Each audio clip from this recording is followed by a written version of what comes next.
Avez-vous déjà eu l'impression d'être constamment ignoré, même lorsque vous donnez le meilleur de vous-même?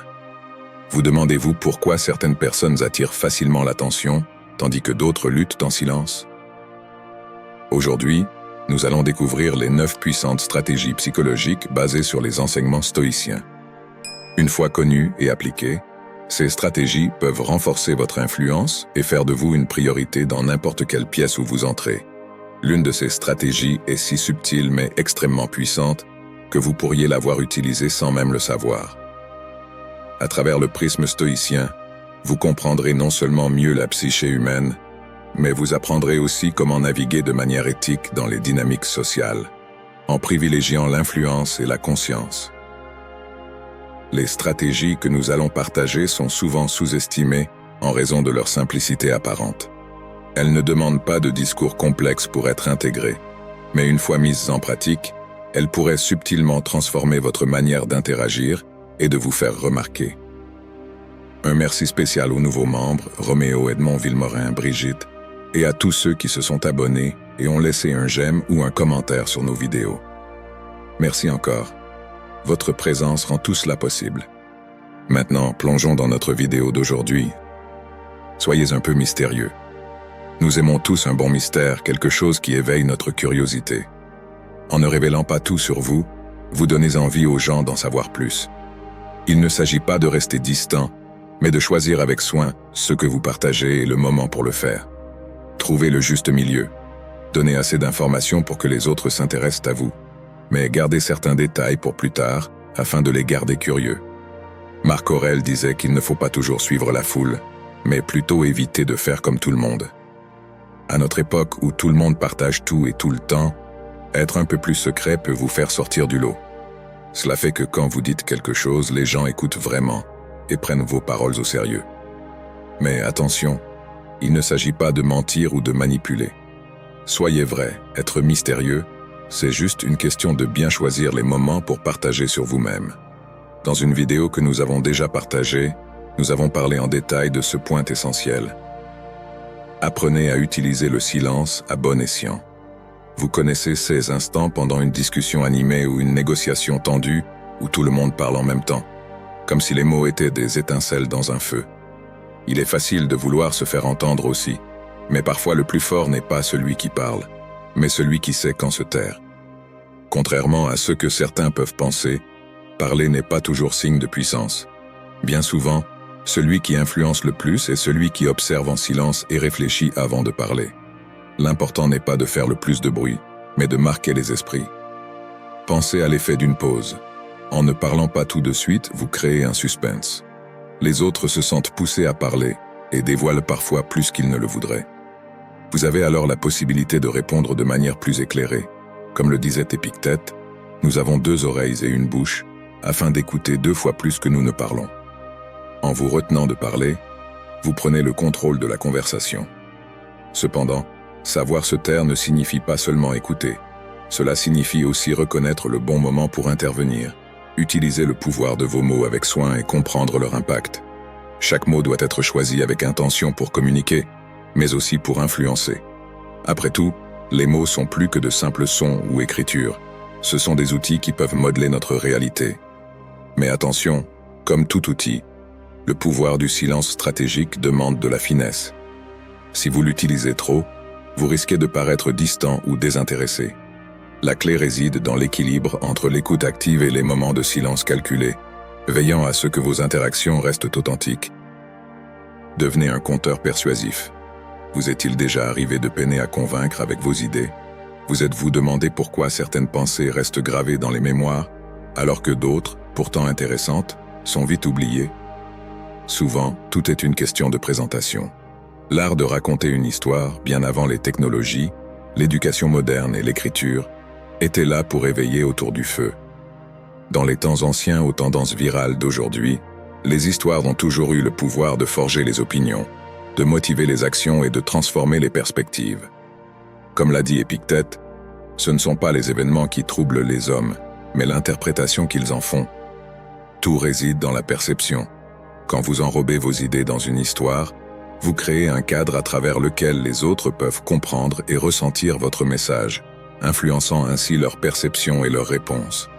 Ce qui rend les histoires si puissantes, c'est aussi cette capacité à impliquer l'auditeur, lui donnant le sentiment de faire partie de l'aventure elle-même. Cependant, l'utilisation du pouvoir des histoires nécessite de l'authenticité. Les gens peuvent sentir quand une narration est artificielle ou quand son unique but est la manipulation.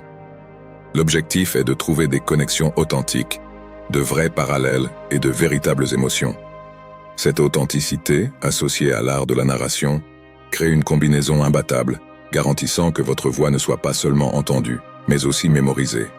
Aussi captivantes que puissent être les histoires, elles ne sont qu'une pièce du puzzle. Notre prochaine stratégie explore un principe si profondément ancré dans la nature humaine que le maîtriser peut ouvrir des portes auparavant considérées comme fermées. Appliquez le principe de la réciprocité. Pensez à la dernière fois où un petit geste a égayé votre journée, une simple faveur d'un collègue, un café surprise d'un ami ou un compliment inattendu. Ces moments apparemment triviaux restent souvent gravés dans nos mémoires, car ils puisent dans une force puissante de notre psyché humaine, la réciprocité. C'est cet élan intérieur qui nous pousse à rendre l'appareil lorsque quelqu'un nous fait preuve de gentillesse. Au-delà de la simple étiquette, c'est une partie fondamentale de qui nous sommes.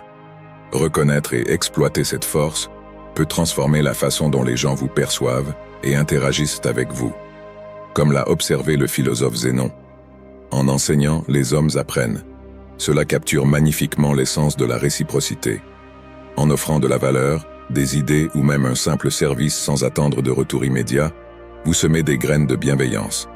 Avec le temps, ces graines se transforment en un réseau de personnes enclines à vous soutenir, à vous aider et à vous prioriser. Ils ne réalisent peut-être même pas pourquoi ils se sentent obligés de vous rendre l'appareil. Mais ce lien invisible forgé par de véritables actes de générosité les pousse dans votre direction. Cependant, cette stratégie doit être guidée par la prudence. Il existe une fine ligne entre de véritables gestes de gentillesse et une manipulation évidente. La clé est la sincérité.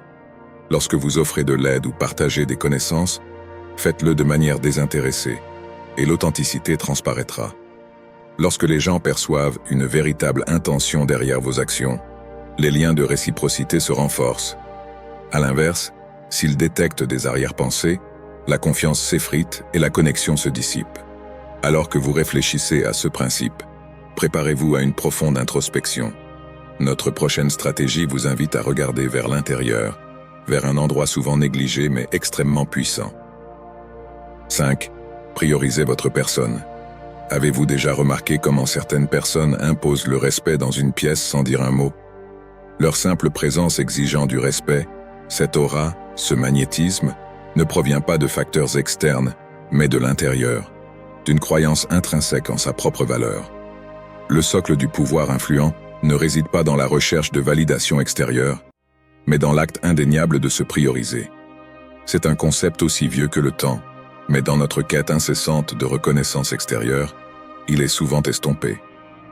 Vous avez le pouvoir sur votre esprit, pas sur les événements extérieurs.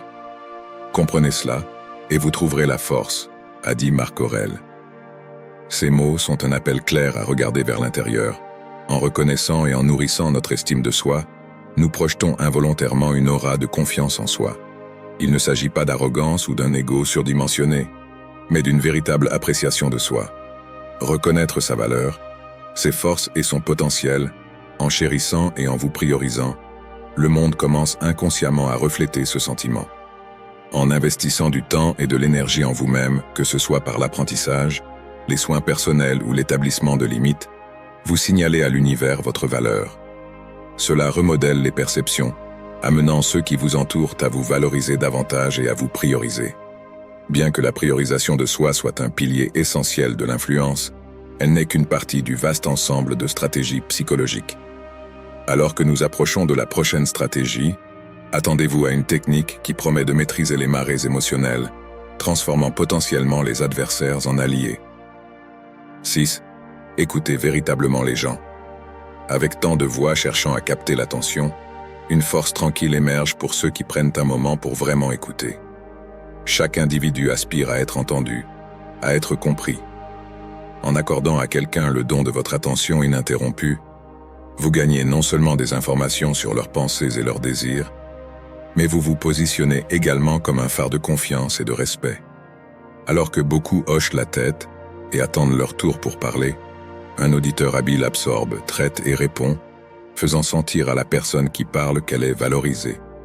Cet acte simple, souvent négligé dans sa puissance, établit un lien de confiance, en faisant en sorte que l'autre se sente reconnu. Vous devenez ainsi une présence indispensable dans leur vie, vous assurant que l'on ne vous ignore que rarement et que l'on vous priorise fréquemment.